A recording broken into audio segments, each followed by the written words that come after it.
Bueno, creo que todos lo conocemos a Gabriel Laborato, pero bueno, vamos a hacer una presentación un poquito más formal. Gabriel actualmente es investigador asistente del CONICET, con lugar de trabajo en el INIFTA, en La Plata. Es también docente de Química de la Universidad, de la Facultad de Ingeniería de la Universidad de La Plata. Se recibió de ingeniero industrial en la UBA en el año 2012, hizo el trabajo final con Leandro Sokolowski. Cuando terminó su carrera, tuvimos la suerte de tenerlo acá en Bariloche, hizo el doctorado en Ciencias de la Ingeniería en el Instituto Balseiro, en nuestro grupo. Trabajó en el diseño y estudio de las propiedades de nanopartículas con estructura Corchel. Durante su doctorado concursó una beca BECAR para estancias cortas de investigación en el exterior y bueno, fue a trabajar unos meses con Francisco Rivadula. Y como resultado de su trabajo ganó el premio a la mejor tesis doctoral en el año 2018, ganó el premio Sábato. Y bueno, cuando terminó la tesis se fue a Río, fue becario postdoctoral, trabajó en el grupo de Lisa, Bayo Zaitovich, que bueno, tenemos el gusto de que esté hoy también acá. Trabajó en el Centro Brasilero de Pesquisa Física. También concursó para hacer una estancia postdoctoral en la Universidad de South Florida, en el grupo del doctor Haris Rikant. Y bueno, como anécdota, llegó a Estados Unidos junto con el huracán Irma, así que pasó los primeros días encerrado en el hotel. Y bueno, la verdad fue un gusto tenerlo en el laboratorio, se lo extraña, y bueno, no está tan lejos, así que esperamos continuar el Está, trabajo en conjunto. Así que bueno, un gusto escucharte hoy, Gabriel. Bueno, gracias Elin por la presentación. La verdad que sí, re contento porque nunca vi tantas caras conocidas juntas en un mismo seminario, así que buenísimo. Eh, bueno, paso a compartir la pantalla. deixa aí, se me interessar alguma coisa, olha. Mm, Ahí se ve, ¿no? Sí, sí, Sí, veo se muy ve bien, bien. sí. Bueno, bueno, y la idea del seminario de hoy, como bien decían antes, Luis fue bastante convincente en convencerme justamente del seminario, y la idea era contarles algunos resultados de los trabajos que estuve haciendo en los últimos años, que surgieron y tienen que ver, en este caso, con tratar de pensar las nanopartículas magnéticas que empecé a estudiar en el doctorado, con un punto de vista más enfocado en la química, en la estabilidad química, y no tanto en el magnetismo. Y que surgió un poco cuando comencé a trabajar en el INISTA junto con Caro Bericat y Mariano Fonticelli, que deben estar conectados por ahí. Y bueno, un poco surgió de ese cambio de mirada sobre el mismo sistema con el que ya venía un poco trabajando. Entonces, lo que les voy a contar tiene que ver justamente con la estabilidad química de la magnetita en nanopartículas con estructura Corcel. Y para empezar, quería repasar muy brevemente la estructura y propiedades de la magnetita. Sabemos que es un óxido que cristaliza en una estructura cúbica de tipo espinela inversa, donde tenemos al hierro 3 repartido entre los sitios tetraédricos y octaédricos, y al hierro 2 en los sitios octaédricos de la estructura. Y en particular no voy a detenerme en todos los detalles y la comparación con otras espinelas, pero lo que me interesaba comentar es la característica de propiedad de transporte que tiene la magnetita, que la distingue de todos los otros óxidos con esta estructura, que es la muy baja resistividad que tiene a temperatura ambiente. Y esa baja resistividad que le da la condición de ser un medio metal, tiene que ver con justamente el hierro 2 que ocupa los sitios octaédricos. En particular, el sexto electrón del hierro 2, en la simetría del hierro en el sitio octaédrico, está muy cerca del nivel de Fermi. Con lo cual, esto da la propiedad y la característica de ser un electrón deslocalizado y le da a la condición de electron hopping, como se llama en inglés, a este proceso. Y por eso es que en la magnetita hablamos de que la valencia del hierro en el sitio octaédrico es una valencia 2,5 más. ¿Sí? Em, y además, por supuesto, da otras propiedades interesantes, como puede ser, por ejemplo, que en el nivel de Fermi está 100% polarizado, ¿sí? Como se ve en el esquema. Bien, cualquier cosa me paran, así oigo algunas voces y no me entretengo acá. Bueno, y para empezar también quería detenerme un minuto en la transición de Berwey. ¿Sí? La transición de Berwey ya la muestra Berwey hace muchísimos años, en 1939, cuando publica este trabajo, donde muestra que existía una transición donde la resistividad de la magnetita aumenta bruscamente, alrededor de 120, 125 Kelvin, que después se describió como una transición de orden de carga entre un metal y un aislante. ¿Sí? La magnetita a esa temperatura sufre una transformación de una estructura cúbica espinera, como comentaba, a una estructura monoclínica, ¿sí? Y sufre también un brusco aumento de la resistividad. Y Berwey ya en 1939 ya había notado que una pequeña variación en la estequiometría de la magnetita generaba una pérdida total de esa transición de Berwey. Y lo interesante de la transición de Berwey, al menos lo que me llama un poco la atención, es que todavía hoy se estudia muchísimo y pareciera que hay mucho por investigar alrededor de esta transición.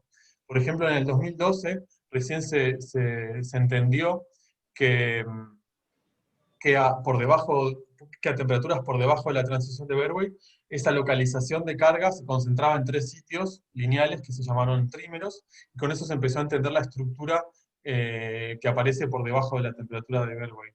Y todavía hoy se está estudiando en varios trabajos y se están empezando a encontrar fluctuaciones estructurales a temperaturas por encima de la transición de Berwey, que son las que dan origen justamente a la transición. Pero en particular, lo que me interesaba puntualizar es que en esa temperatura uno va a encontrar una discontinuidad en la magnetización, en la susceptibilidad, pero también en el calor específico y, como les decía, en la resistividad. ¿Y qué pasa cuando nos detenemos empezamos a reducir las dimensiones del material? Como decía, en el primer trabajo de Berwey ya se mostró que la transición es muy sensible a la estequiometría, y eso se ve tanto en una magnetita fuera de estequiometría, como también en una magnetita sustituida con otros cationes como zinc o titanio. Si una pequeña sustitución del 1 o 3% ya genera una caída brusca en el valor de la temperatura de Berwey o una desaparición directamente. ¿Sí?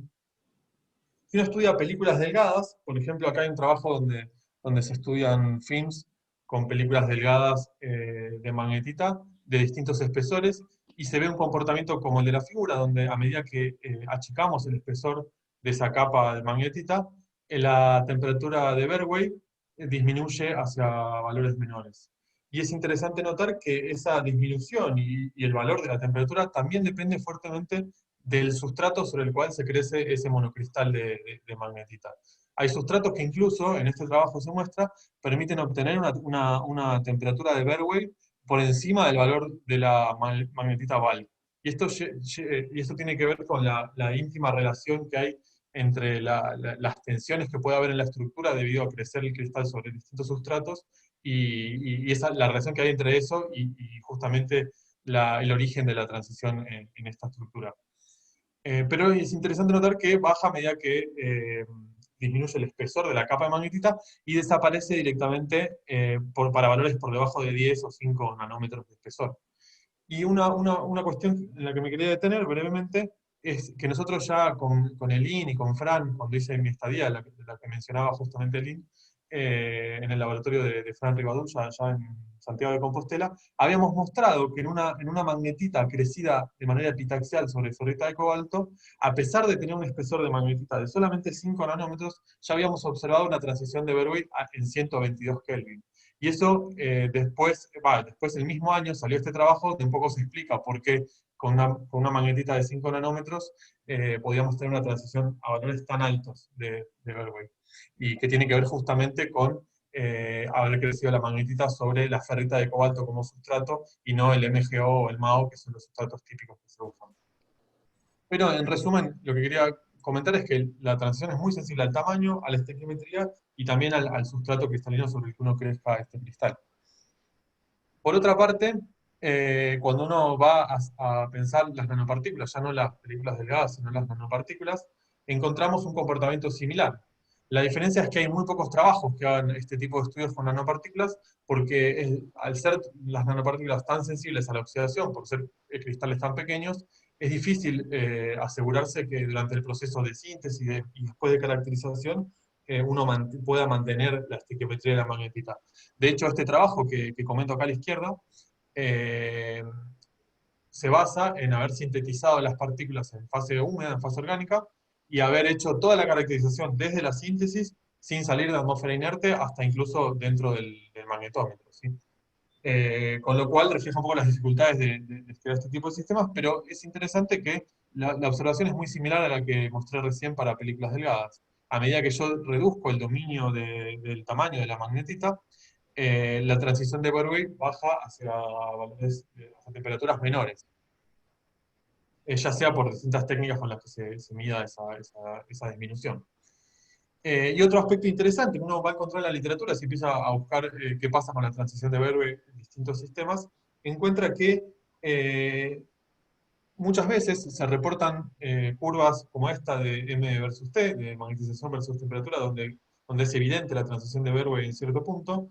A ver, vamos a ver si puedo poner el cursor.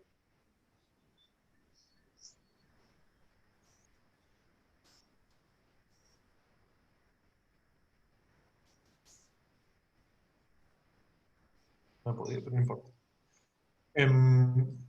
A pesar de verse la transición de Bernoulli para partículas desnudas de magnetita, cuando uno recubre esa magnetita con óxido de silicio, muchas veces uno lo hace para proteger a la magnetita justamente de la oxidación, esa transición de Bernoulli desaparece. Gabriel, Sí. se ve el cursor, ¿eh? Se ve el Ah, cursor. ¿se ve bien? Perfecto. Me quedo tranquilo Sí, entonces. Bueno, y les decía entonces que muchas veces se observan este tipo de resultados, que al recubrir la magnetita con la sílica, eh, se pierde la transición de Bernoulli, entonces no queda bien claro a qué se debe esa pérdida de la transición, si se debe a la oxidación involuntaria durante el proceso de recubrimiento con la sílica, o algún otro proceso que está sugerido por algunos de estos trabajos que comento por ahí.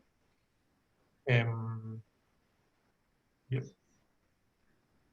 Entonces, toda esa cuestión, digamos, o sea, la necesidad de estar en una atmósfera inerte, y así como también esa pérdida de la transición en partículas que están recubiertas por sílica, da la idea de que, todo este tema nos puede también llevar a estudiar la estabilidad química de la magnetita. Y si uno piensa en la estabilidad química, lo primero que uno puede pensar es en un diagrama, por ejemplo, de hierro-oxígeno, donde va a encontrar que la fase termodinámicamente estable es el óxido férrico, es decir, que la magnetita a condiciones ambiente es una fase metaestable, estabilizada cinéticamente. Y por otro lado, uno también puede pensar al sistema en fase acuosa, porque en muchos procesos nos interesa ver qué le pasa a la estabilidad química en fase acuosa.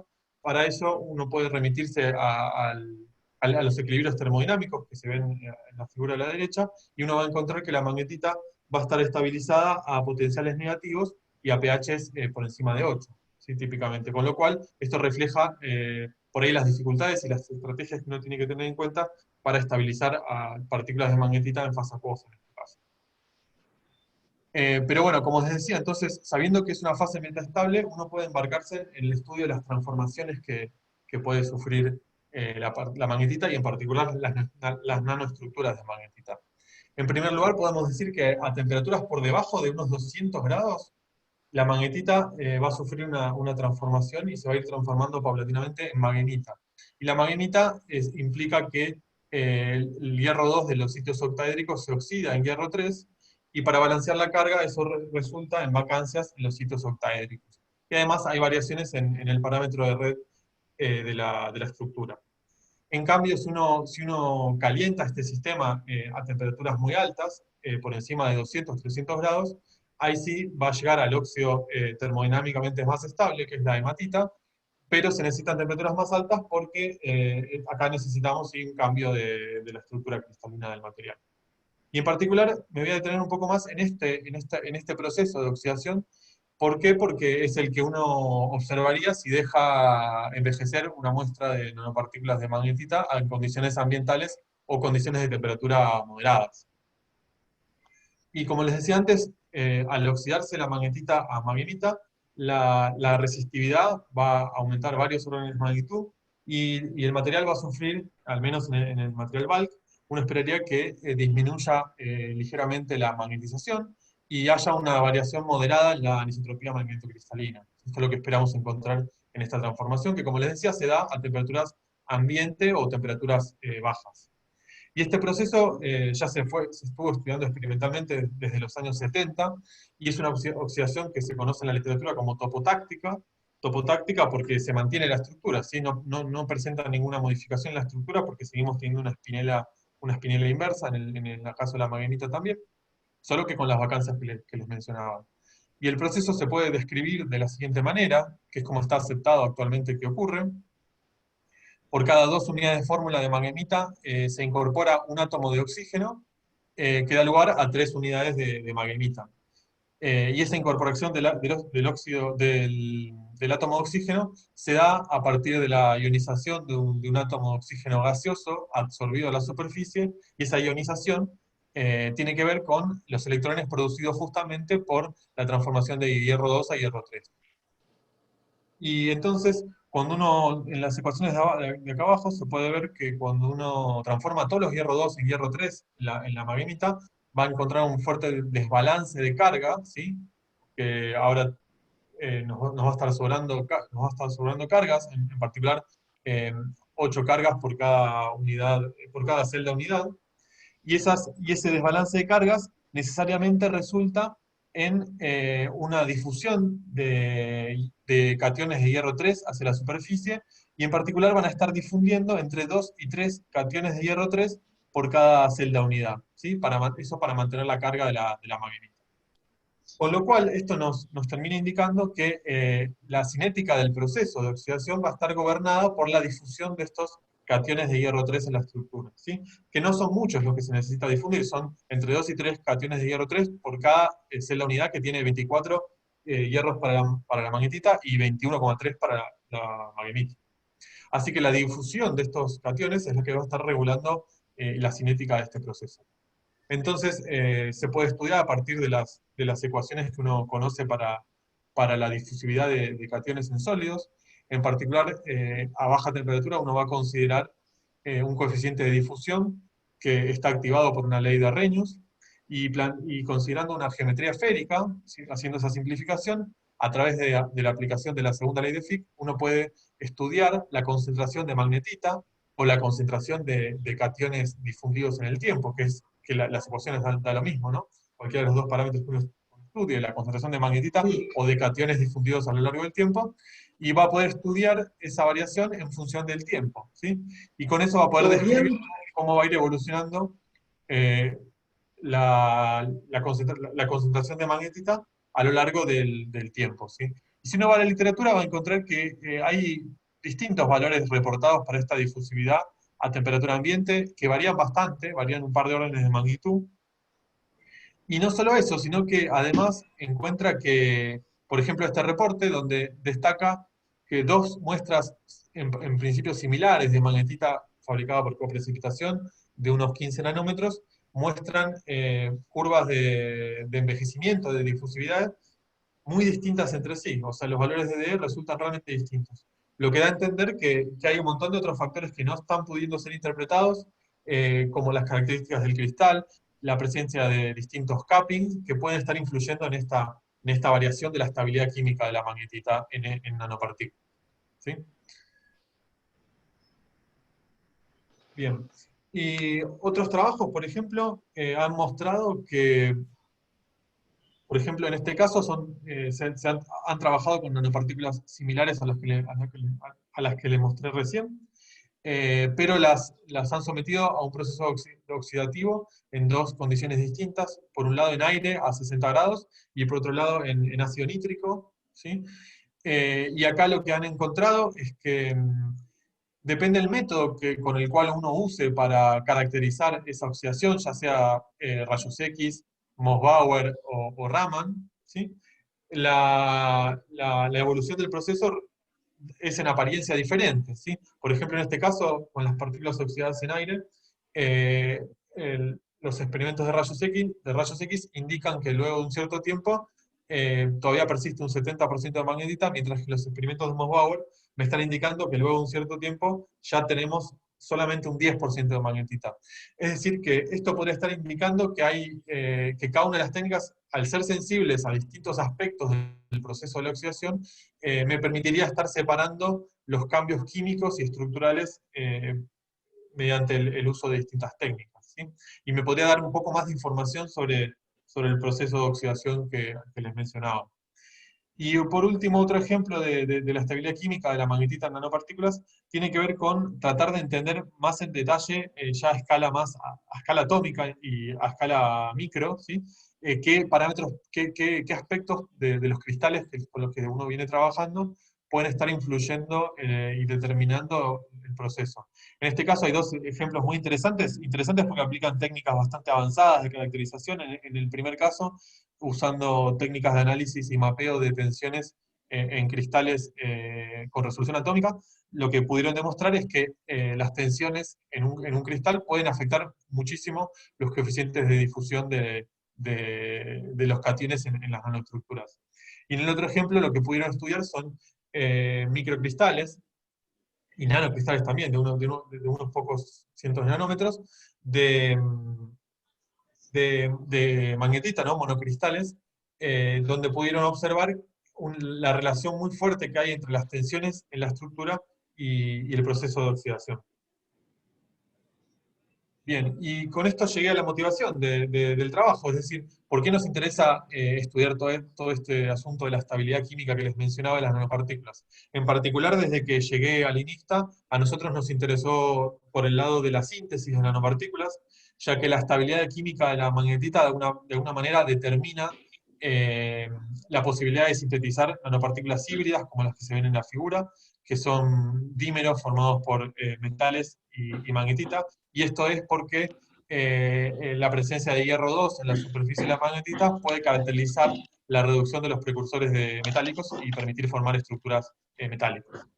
Al mismo tiempo, cuando uno sintetiza óxidos de hierro en fase orgánica, por distintos métodos, habitualmente se obtienen distintos óxidos, como la augustita o la propia magnetita, debido a las dificultades que hay en controlar en el control redox de este tipo de reacciones, con lo cual es interesante estudiar también por eso la estabilidad química.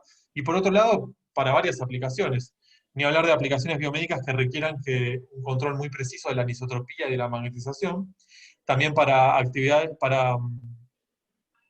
digamos, aplicaciones que se basen en la actividad catalítica de las partículas, va a ser fundamental, pero también dispositivos magnetoresistivos que se basen en las propiedades de transporte electrónico, justamente decíamos que cambian muchísimo durante la oxidación de la magnetita, y también en áreas un poco más alejadas de lo que con lo que habitualmente trabajamos, como geoquímica, ya que la magnetita es de enorme utilidad en paleomagnetismo, porque se utiliza como indicador de la evolución del campo magnético terrestre, por ejemplo, en distintas rocas y suelos, y ese uso de la magnetita como indicador es muy sensible justamente a la estabilidad química de la magnetita, que va a cambiar para distintos suelos y rocas, con lo cual hay un enorme interés también del lado de la geoquímica o de otras áreas un poco más alejadas. Bueno, dicho esto, ahora les cuento brevemente cómo llegué desde mi recorrido, cuál fue para llegar a estudiar este tema. Un poco ya lo contó algo Elin, ¿no? Cuando me hizo la introducción, pero yo venía estudiando magnetismo en nanopartículas Corgel en los 5 años que estuve allá en Bariloche, eh, estudiando con Elin y con Roberto.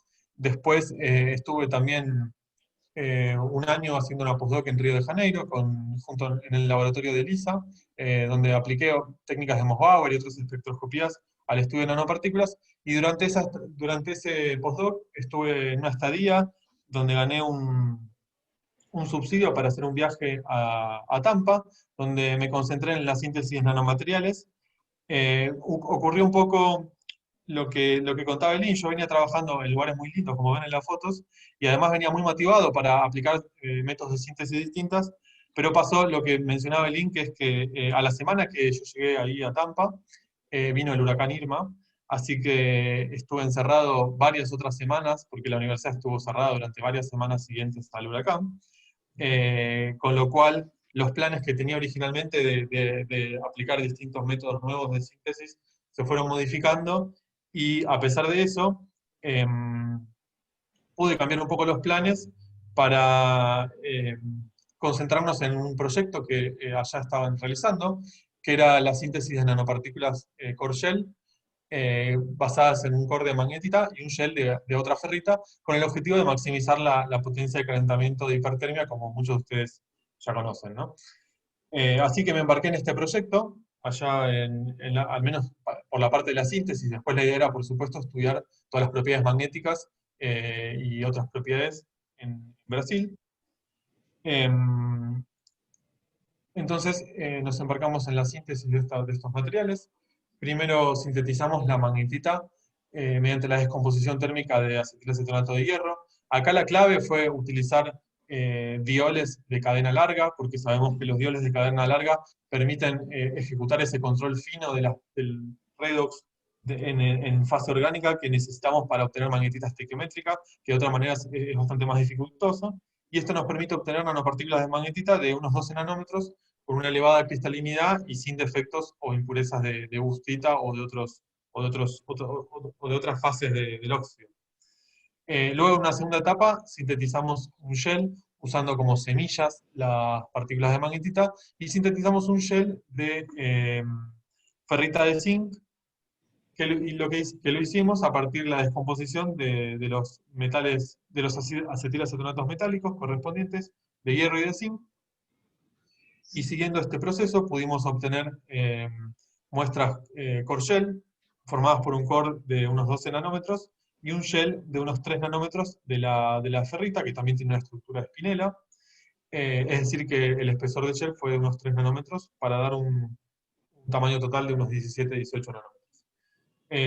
Un aspecto interesante que quería destacar es que el parámetro de red de esta ferrita es muy parecido al de la magnetita, con lo cual el mismatch entre las dos estructuras es muy pequeño, es de solamente 0,2%, lo que vamos a ver que puede ser interesante para discutir las propiedades del material. Bien, y como les contaba, yo venía estudiando las propiedades para hipertermia magnética, pero un aspecto que me llamó la atención y que nos pareció súper interesante cuando empezamos a estudiar este sistema, es que incluso después de un mes de preparada esta muestra, uno ponía la muestra en el magnetómetro, ejecutaba una medida convencional de magnetización en función de temperatura, con un protocolo 0 fill cool, y encontraba una transición de Berway muy abrupta, bien marcada, cerca de unos 108 Kelvin, como se ve acá a partir de la derivada de la curva.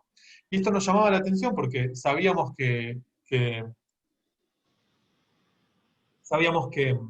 la magnetita justamente era muy sensible a la oxidación y a la falta de estequiometría, y sabíamos que en este trabajo tan cuidadoso habían mostrado que nanopartículas de 12 nanómetros tenían una temperatura de Berway de unos 107 Kelvin, y que cualquier oxidación de esas partículas iba a generar una disminución de esta temperatura de Berway muy rápidamente. Entonces, haber encontrado esta temperatura de Berway ya pasado un mes de la síntesis de estas partículas y conservadas en condiciones ambientales, nos motivó a preguntarnos y a plantearnos un nuevo objetivo, que era estudiar la estabilidad química de la magnetita y entender si realmente el shell de la ferrita puede estar protegiendo al núcleo de magnetita frente a la oxidación, y si se podían preservar las propiedades bulk de la magnetita, que como veíamos antes, muchas veces en nanopartículas es difícil de mantener en el tiempo o no es posible debido a la evolución que sabíamos que ocurría. Con lo cual nos planteamos un nuevo objetivo, que fue justamente estudiar la estabilidad química al crecer el shell epitaxial de ferrita de zinc. Para responder a esa pregunta que nos habíamos hecho, lo que hicimos fue entonces dejar envejecer muestras. Dejamos envejecer durante 6 meses tanto los cores de magnetita sin ningún tipo de shell, como las partículas core shell formadas por los mismos cores de magnetita recubiertos por un shell de ferrita de zinc. Y las dos muestras las dejamos durante 6 meses,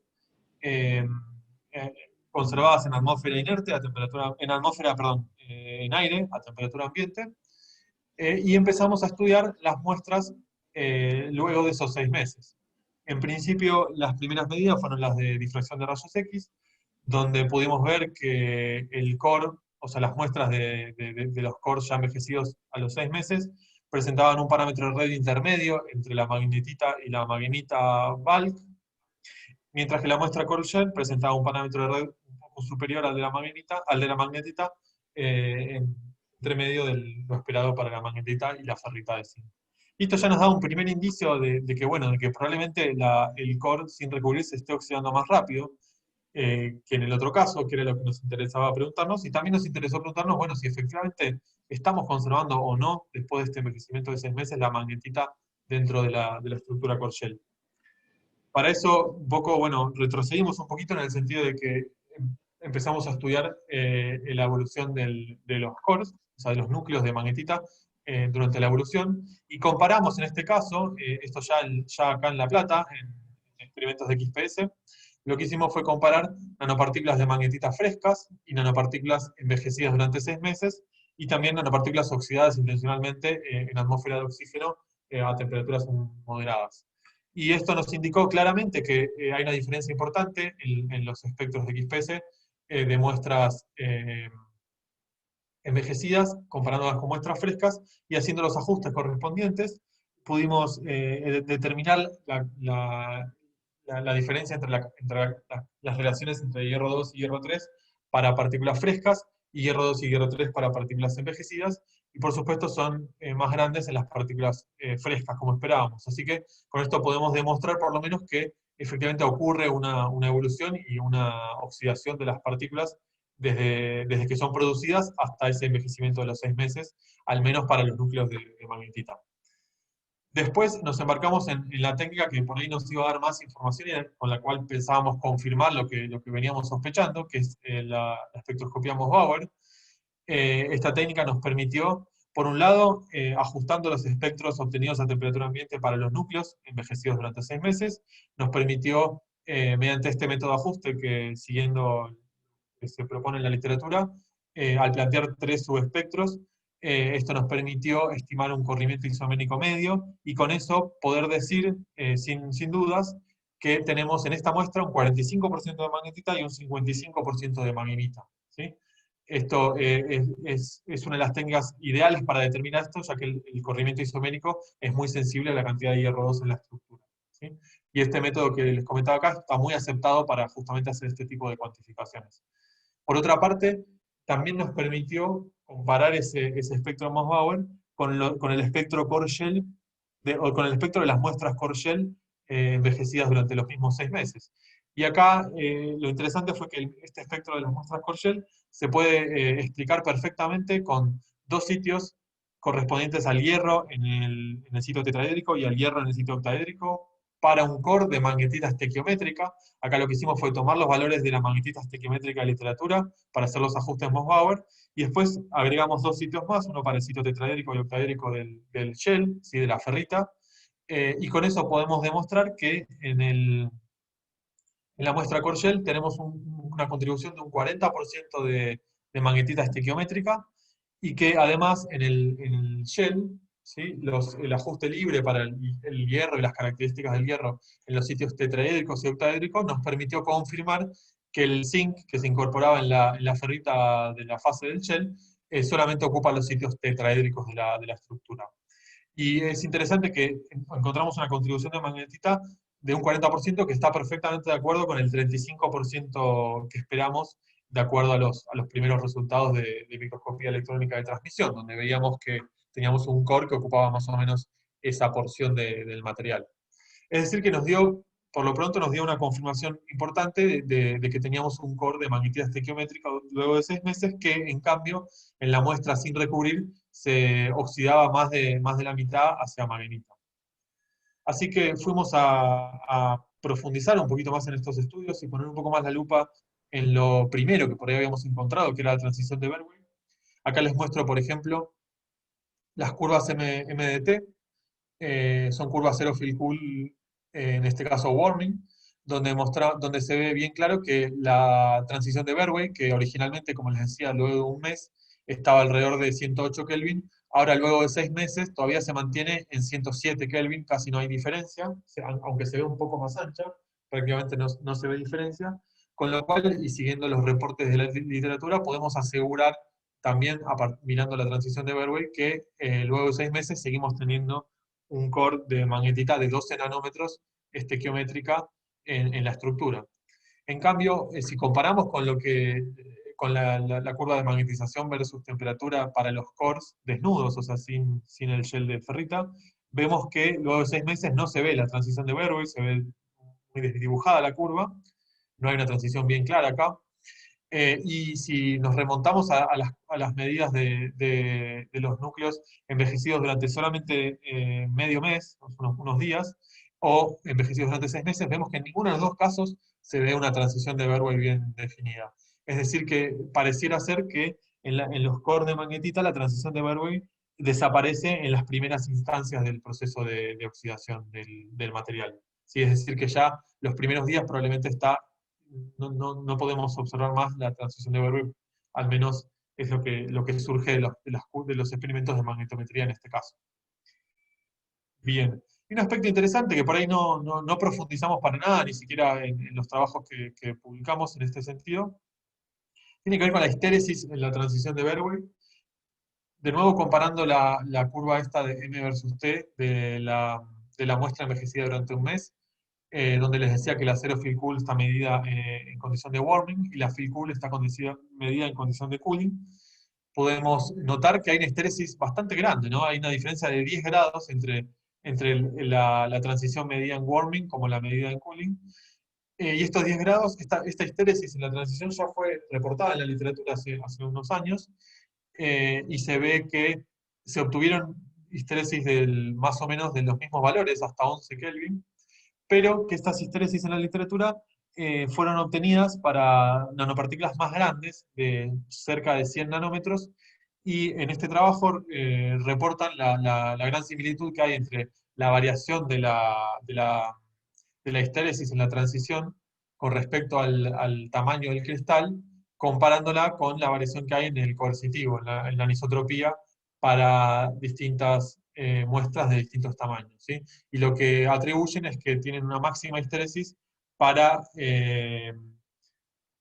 para cristales que están muy cerca del tamaño de monodominio que se espera para este material. Pero en cualquier caso, lo que sí se ve es que esta histéresis depende de las características magnéticas y del cristal que estamos analizando. Es decir, que parecería haber una correlación entre ese orden de carga que tenemos y el orden de spin que estamos incorporando en el material durante esta medición. Y en este caso me parece que resulta interesante porque me parece que resulta interesante preguntarnos qué está pasando con el acoplamiento en la interfaz entre la magnetita y la ferrita, ya que estos valores de histéresis en la Berwick son relativamente grandes comparados con los que se usaron para partículas de magnetita muy chicas, y esto puede tener que ver justamente con el acoplamiento en la interfaz con la ferrita de zinc, ¿sí? Que lo que estaría haciendo es llevándonos a valores más grandes la histéresis con respecto a lo que se comparándola con la magnetita monofásica, ¿no? Así que me parece que puede haber algo más para profundizar ahí. Pero antes de pasar a lo siguiente, quería decirles que una vez llegado a este punto, lo que queríamos también tener para estar seguros y para poder publicar este trabajo es que asegurarnos de que en las muestras core shell no pudiera estar ocurriendo que estuviera creciendo la magnetita hacia tamaños más grandes debido a esa segunda etapa de síntesis. Entonces lo que decidimos es profundizar en el estudio de la microscopía electrónica para asegurarnos de que efectivamente el core queda del mismo tamaño luego de la segunda etapa de síntesis y no hay un crecimiento inesperado por nosotros. Entonces, en primer lugar, acá les muestro los estudios de microscopía que obtuvimos en el laboratorio de Shingi, que creo que estaba por ahí conectado también, en la UFI, donde hicimos primero experimentos de alta resolución, donde podemos ver que el contraste de fase en las nanopartículas que obtenemos nos sugiere que justamente el shell de ferrita de zinc crece de manera epitaxial sobre el core de magnetita, ya que se ve un continuo en el contraste de fase entre los dos materiales. Además, esto era perfectamente esperable, ya que los dos materiales, core y shell, cristalizan en la misma estructura cristalina, cristalizan en el mismo sistema, y el mismatch es realmente muy pequeño, así que es totalmente esperable de obtener un crecimiento epitaxial de los dos materiales. Y cuando estuvimos allá en la UFI, lo que tratamos de hacer era también investigar mediante imágenes por espectros de ILS la ubicación espacial del zinc en la estructura, pero como se ven en estas imágenes fue bastante complicado, en parte debido a las características del zinc en los bordes de ILS, ¿sí? Como les voy a mostrar a continuación. Pero si bien no pudimos verlo bien claro acá, lo que hicimos fue ir al microscopio de ITEC, acá en La Plata, gracias a la colaboración de Alberto, donde pudimos investigar en el Talos F200, que es un microscopio interesante para hacer caracterización analítica, porque justamente cuenta con un detector EDS Super X, que lo que tiene son 4 detectores incorporados y agarran un gran ángulo sólido de detección y es muy eficiente para hacer detecciones analíticas. De hecho, estas imágenes, por ejemplo, fueron adquiridas solamente en 8 minutos comparado con las anteriores que requirieron un tiempo un poco más largo. Y en estas imágenes, ahora sí podemos resolver bien espacialmente la presencia de zinc en la estructura, y de hecho hasta nos permitió hacer algunas simulaciones donde podemos ver que, teniendo en cuenta una proyección bidimensional para una nanopartícula esférica con una interfaz abrupta entre el core de magnetita y el shell de ferrita de zinc, y al considerar también la composición obtenida por espectroscopía de masas, que nos sugiere que la relación de hierro, la relación de átomos de hierro entre core y shell es de 1 a 0,8, eso debido a una pequeña deficiencia de zinc en el shell.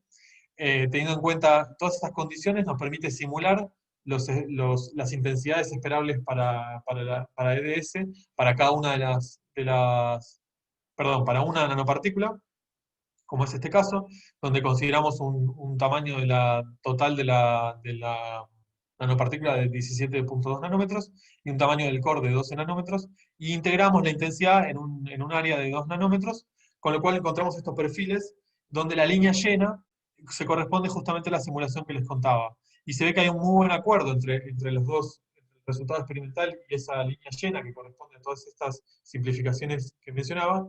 Y esto de alguna manera lo que me parece que está sugiriendo es que la interfaz, al menos composicionalmente, entre los dos materiales es realmente muy abrupta, ¿sí? Hay una interfaz abrupta entre los dos materiales. Bueno, y nos permite, por supuesto, como comentaba, confirmar que efectivamente tenemos un core de magnetita y que la ferrita de zinc efectivamente está en el shell del material, y que no podemos atribuir ese valor de la transición de Bergwijn a una magnetita más grande, ya que efectivamente tenemos una incorporación de zinc en el shell del material. Bien, y luego de esta confirmación, lo que tratamos de hacer es profundizar un poco más en los espectros de ILS. ¿Por qué? Porque sabemos que por más que no nos permitió obtener con buena resolución espacial la distribución del zinc en la estructura, sí sabemos que las líneas blancas características de los bordes L de metales de transición aparecen por excitaciones de los electrones a los estados desocupados D que están cerca del nivel de Fermi. Entonces, esto nos dice que cuantos más estados desocupados D tengamos en nuestra estructura, más intensas van a ser estas líneas. Y acá se ve claramente que las líneas blancas de los bordes L del hierro son bien características, mientras que mientras que el zinc no presenta líneas blancas, debido justamente a que tiene todos los estados D ocupados. Por eso también esto explica por qué es un poco más difícil cuantificar mediante ILS el zinc, y que sí lo pudimos hacer mediante EDS. Pero al mismo tiempo el ILS nos da más información sobre el material. ¿Por qué? Porque justamente las líneas blancas tienen información tienen sensibilidad química y nos permiten obtener información sobre el estado de oxidación del hierro en este caso, debido justamente a su origen. Por eso profundizamos un poco más en los espectros de ILS. Acá tenemos una imagen de STEM, donde podemos tomar distintos espectros de ILS para distintas posiciones del haz sobre la nanopartícula. En este caso lo que hicimos fue comparar los espectros de ILS para un haz en el centro de la partícula, en la posición A, donde acá está superpuesta la contribución del core como la contribución del shell, porque tenemos el shell por encima y por debajo de la nanopartícula, mientras que en la posición B podemos comparar el espectro de ILS esperado para solamente el hierro en el shell. Y esto nos sugiere que hay pequeñas diferencias entre los dos espectros, y investigando un poco en la literatura, lo que se suele hacer es comparar la intensidad de los dos picos para la línea L3 y la L2, y esa relación de intensidad va a ser proporcional al estado de oxidación del hierro en ese material. Y eso se usa para identificación de distintas fases de hierro, como se ve acá en la referencia. Y si bien esto es difícil de hacerlo cuantitativamente en el sentido de identificar cada una de las fases, porque es muy sensible al método que uno elija para determinar las intensidades y eso, pero sin embargo uno puede en el mismo material mostrar claramente que el estado de oxidación del hierro aumenta a medida que nos acercamos a los últimos 2 o 3 nanómetros de la estructura. Y esto nos permite confirmar, como se ve acá en este gráfico, donde se ve el ratio entre las líneas L3 y L2 para distintas distancias a partir de la superficie de la nanopartícula. Esto nos permitió de alguna manera confirmar que esa interfaz abrupta que encontrábamos en la composición también se correlaciona con una interfaz abrupta en el estado de oxidación del hierro. Es decir, que efectivamente tenemos una magnetita estequiométrica en el core y una ferrita de zinc en el shell, donde tiene mayormente hierro 3. Bueno, y dicho esto, ahí sí nos embarcamos un poco en tratar de entender qué podíamos decir del proceso de oxidación, que tampoco era mucho porque no habíamos realizado ningún estudio del tipo cinético, sino que simplemente habíamos mostrado qué ocurría con la oxidación del core al haber crecido un shell de otro material. Y lo que podemos decir, aplicando la ecuación de la difusividad de los cationes de hierro en la estructura, siempre para una geometría esférica, lo que podemos estimar haciendo las simulaciones para distintos valores de difusividad de D. En este caso acá estoy graficando la fracción de magnetita esperada de acuerdo a esta expresión en función del tiempo para distintos valores de difusividades. Y lo que podemos ver es que si luego de 6 meses por Mossbauer habíamos obtenido que una nanopartícula de 12 nanómetros se oxida para obtener un 55% de magnetita, esto nos dice que la difusividad estimada para los cationes de hierro 3 en el core es de este valor que encontramos acá. Y este valor lo pudimos comparar con la literatura y encontramos que es del orden, si bien un poco más bajo que los que estaban reportados, lo cual también abre nuevos interrogantes al respecto bueno, de por qué es un poco más bajo que los reportados en la literatura, y ahí ya pueden empezar a tener que ver nuestro método de síntesis, la cristalinidad, la presencia de distintos capping. Y por otra parte, también pudimos estimar y afirmar que las difusividades de los cationes de hierro en el core se ven sumamente reducidas debido a la presencia del shell. ¿Sí? Bueno, y casi no hablé de curvas de estéresis, pero ni de las propiedades magnéticas, más allá de la transición de Bergwijn, pero quería comentar brevemente lo que sí encontramos. Lo que pudimos mostrar es que los cores sin oxidar y los cores oxidados tienen magnetizaciones de saturación diferentes, al menos medidos a 1 Tesla y a 300 Kelvin, y esto implicó que luego de esos 6 meses de oxidación, la magnetización decayó en un 12% entre los cores, mientras que se mantuvo medianamente constante para la muestra core shell. Esto de nuevo es otra indicación de la estabilidad química de la magnetita en la muestra core shell, que no es tal en la muestra de los cores desnudos. Bien, además podemos interpretar, también si bien no quiero ahondar en esto, pero podemos interpretar las propiedades magnéticas, la magnetización y la anisotropía efectiva de en cada uno de los casos, teniendo en cuenta la magnetización del core de magnetita y su anisotropía efectiva. ¿Sí? Y podemos interpretar la magnetización y la anisotropía siguiendo el promedio pesado de cada una de las dos fases, y con eso interpretar las diferencias entre las curvas de magnetización de cada una de las dos fases. Sí, esto lo podemos hacer y funciona bastante bien. Y por último, lo que sí quería mencionar es, bueno, qué efecto puede tener en las aplicaciones, qué implicancias tendrían las aplicaciones, que esto surgió también de una pregunta que nos hicieron al mandar a evaluar el trabajo. Y uno lo que puede decir es lo siguiente, acá lo que mostramos son unos cálculos donde, pensando en una aplicación de hipertermia, en hacer incidir un campo magnético alterno sobre este tipo de nanopartículas, y ver qué respuesta nos entregan, y cómo esa respuesta dependerá de la estabilidad química de las partículas. Para responder eso, lo que hicimos fue cálculos siguiendo la teoría de la respuesta lineal, que ya, bueno, muchos conocen. Lo que hicimos fue fijar una frecuencia y un valor de amplitud de campo, y asumir que solamente tenemos pérdidas por el mecanismo de Néel, haciendo todas esas suposiciones, podemos directamente calcular el ciclo de estéresis, ¿sí? El área del ciclo de estéresis, de acuerdo a la fórmula que tenemos acá. Y acá entonces lo que les muestra es la estéresis, en la figura de arriba tenemos la estéresis del ciclo en función del tamaño de la nanopartícula, y tenemos también graficados las distribuciones de tamaños de los núcleos y de la muestra Corchel, ¿sí? La primera es la punteada y la segunda es la línea gris.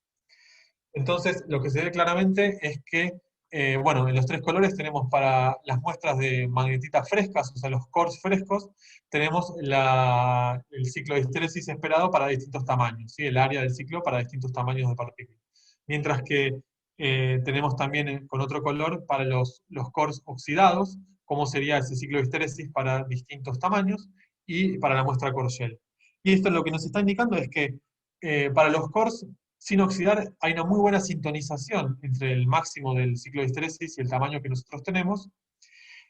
Y lo mismo ocurre para la muestra Corchel, esa sintonización entre el máximo esperado para el ciclo de histéresis y el valor que efectivamente tiene mi nanopartícula, pero que al oxidar la muestra, es decir, al envejecer durante 6 meses, fíjense cómo se corre el óptimo del ciclo de histéresis desde 11 nanómetros hasta cerca de 16, 17 nanómetros, y esto me está indicando, como se ve en la figura de abajo, que el área total de la muestra debido a la oxidación disminuye muchísimo porque justamente se pierde esa sintonización entre el tamaño y la anisotropía del material con el tamaño que efectivamente tiene esa nanopartícula.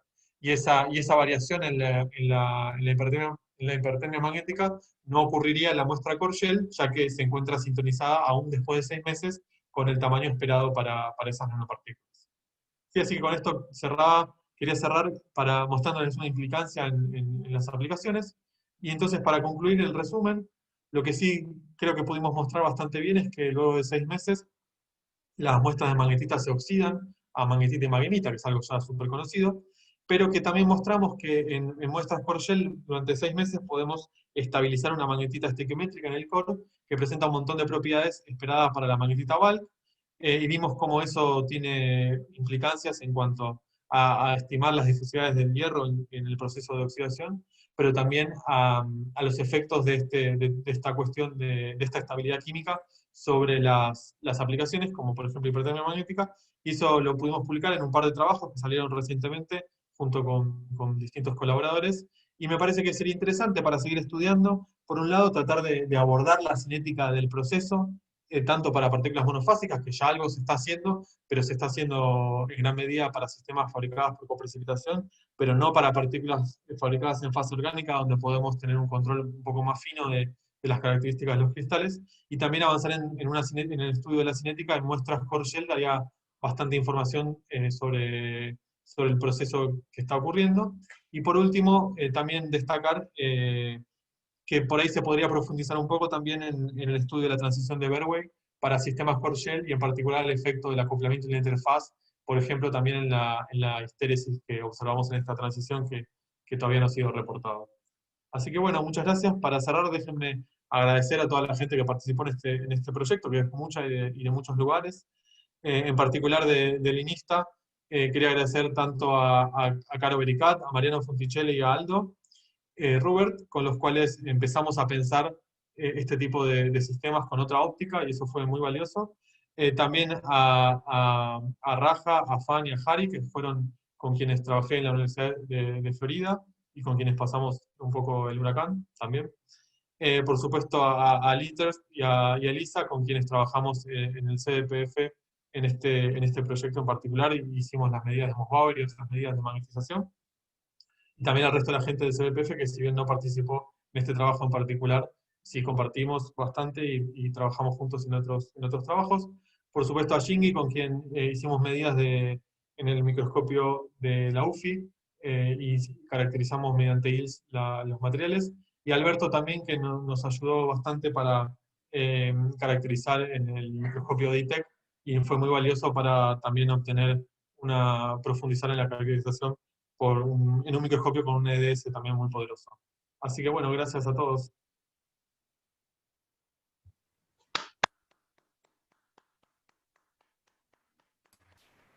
Venga, abrir los micrófonos y aplaudir. Muy linda charla, Gabriel. Muy linda, ¿eh? Creo que se haya entendido algo. Muy buena, muy buena.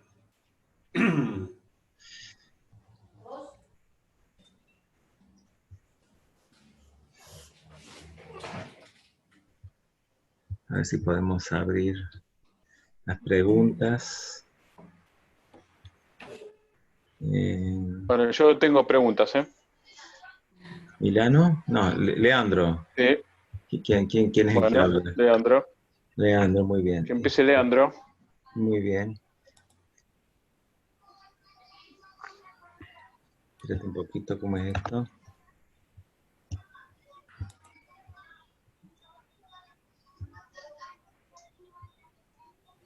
Bueno, pueden largar con lo que quieren preguntar, Milano. ¿Empiezo yo? ¿Ahí me escuchan? Sí. Gabriel, ¿me escuchás? Sí, sí, te escucho, Julián. Ah, bárbaro. Bueno, gracias, Gabriel, por la charla, estuvo re clara. Y para los que no sabemos mucho de esto, la verdad que estuvo bárbaro. Yo tenía dos preguntas, Gabriel. A ver. Te hago primero la última, sería, porque la primera no me la acuerdo bien, vamos a tener que volver a alguna transparencia para atrás, o como se llame, slide para atrás. ¿Ustedes tienen forma de controlar el espesor del shell? Sí, podemos controlarlo.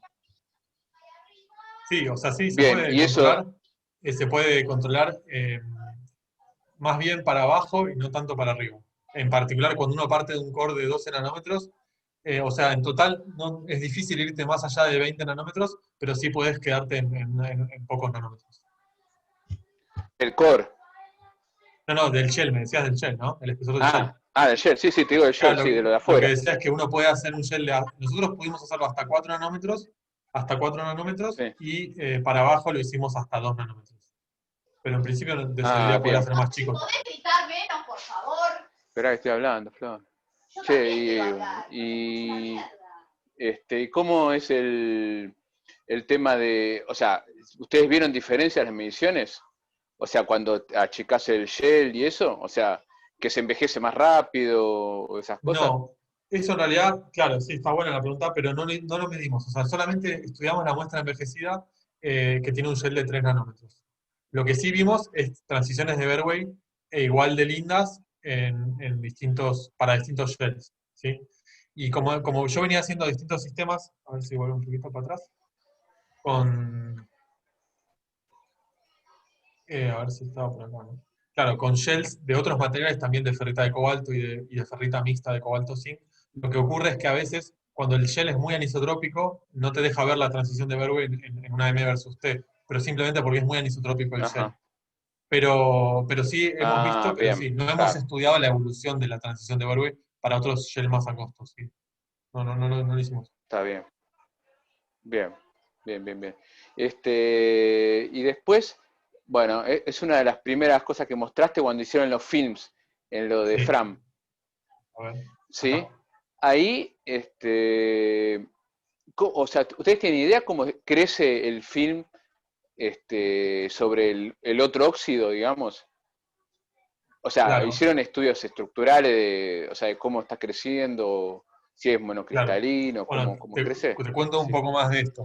Acá lo que pasa, mucha gente lo que dice es que justamente al crecer la magnetita sobre MgO, por ejemplo, si bien son dos celdas cúbicas, como hay diferencias en la simetría, lo que pasa es que se forman estos famosos antiphase boundaries, ¿no? Debido a esas diferencias en la simetría, y eso es lo que genera esta disminución de la temperatura de Berway, ¿sí?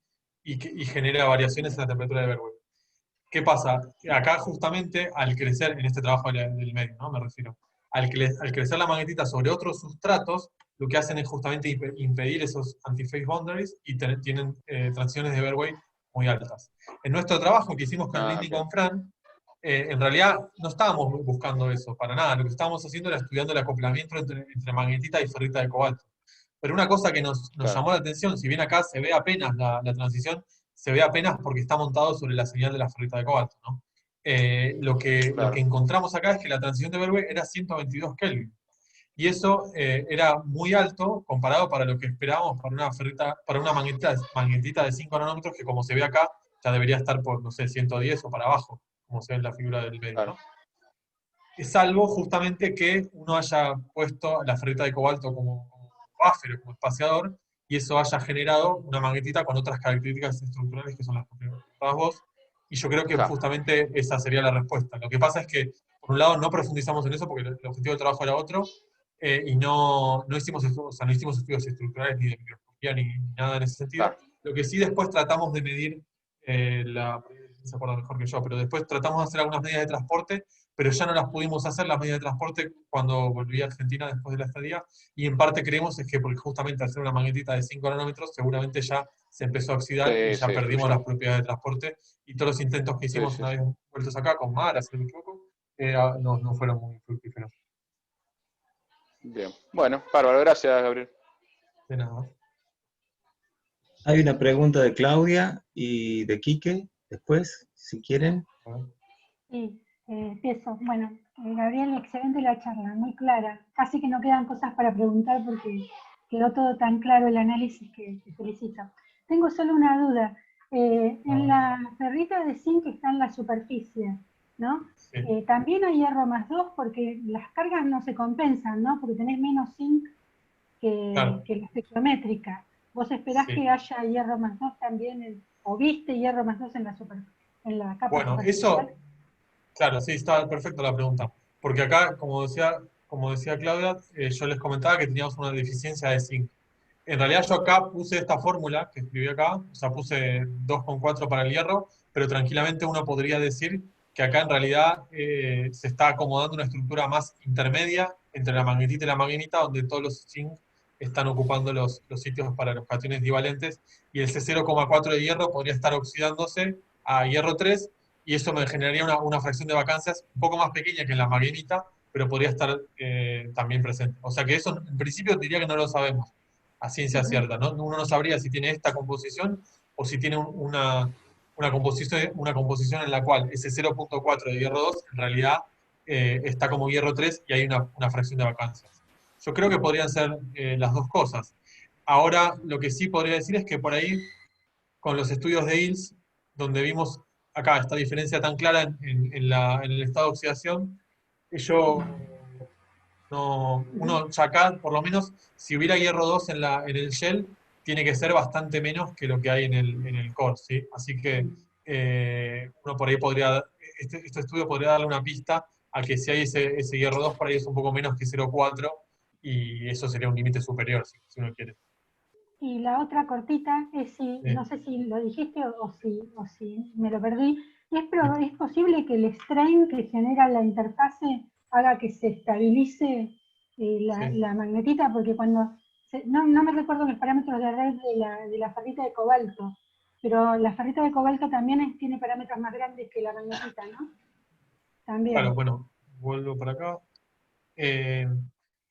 Yo creo que sí, yo creo que que la ferrita de zinc sea tan parecida en parámetro de red, de hecho la diferencia creo que era 0,2%, 0,2% creo que era, lo que hace es que justamente la magnetita está bien relajada, o sea,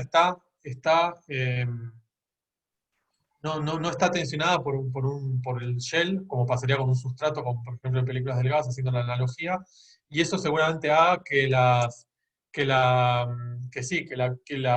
difusividad de hierro sea menor, o sea mínima, si uno quiere. Eso un poco uno lo podría decir teniendo en cuenta estos estudios de la literatura, donde sí mostraron que las difusividades cambian muchísimo cuando hay una tensión en la estructura. En esta muestra, por ejemplo, lo que han mostrado es que al oxidar una nanopartícula cúbica de hierro metálico, la morfología, la simetría cúbica, lo que genera es que se genera un shell policristalino, y un shell policristalino pudieron caracterizar las tensiones o mapear las tensiones en ese shell policristalino, y esas tensiones que mapearon las asocian con una variación importante en la difusividad y en la oxidación más rápida del hierro metálico en este caso. Yo creo que en nuestro caso, donde hablamos de un crecimiento epitaxial con un mismatch muy pequeño, podría estar contribuyendo, por ejemplo, a que me voy para el final ahora, a que justamente los valores que estimamos acá muy a grosso modo sean del orden de los más chicos en las difusividades de hierro comparados con la literatura. ¿Sí? Bueno, muchas gracias, Gabriel. Excelente la charla. De nada.